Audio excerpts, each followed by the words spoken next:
Gentlemen, good morning.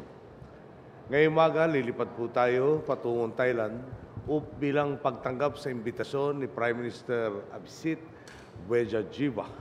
Bahagi po ito ng agenda ng ating administrasyon na patatagin ang ating bilateral relations sa Thailand at sa pagpapalakas ng ating pagkakaisa sa rehiyon ng ASEAN. Taong 1949 pa nang pinagtibay ang ating bilateral relations sa Thailand. Lumipas man ang mahigit 6 na dekada, nananatiling matatag ang ating pong ugnayan. Bilang mga kasapi ng ASEAN, mahalaga ang maayos sa samahan ng Pilipinas at Thailand para maisakatuparan ang ating mga adhikaing pangkaunlaran.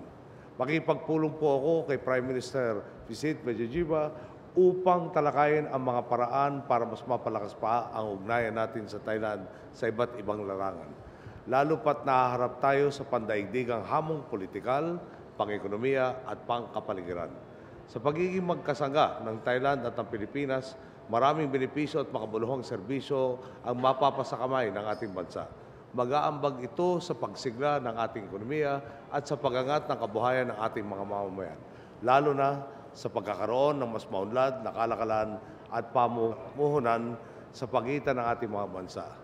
Noong 2010 nga po, ang Thailand ang ating 9th largest trading partner.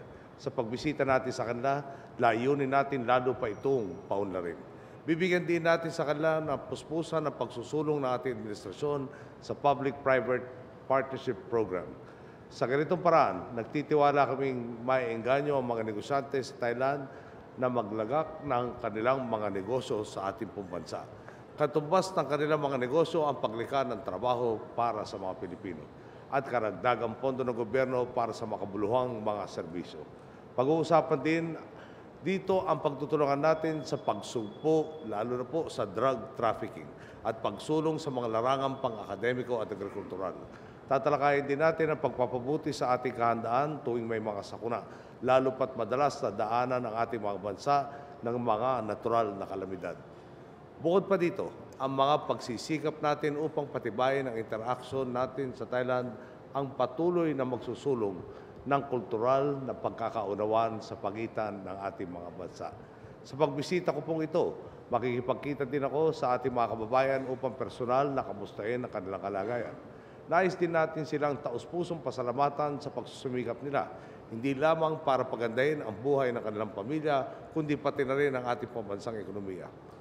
Ipapaabot din natin sa bansang Thailand ang ating pasasalamat sa pagbubukas nila ng oportunidad sa ating mga kababayan na makapaghanap buhay.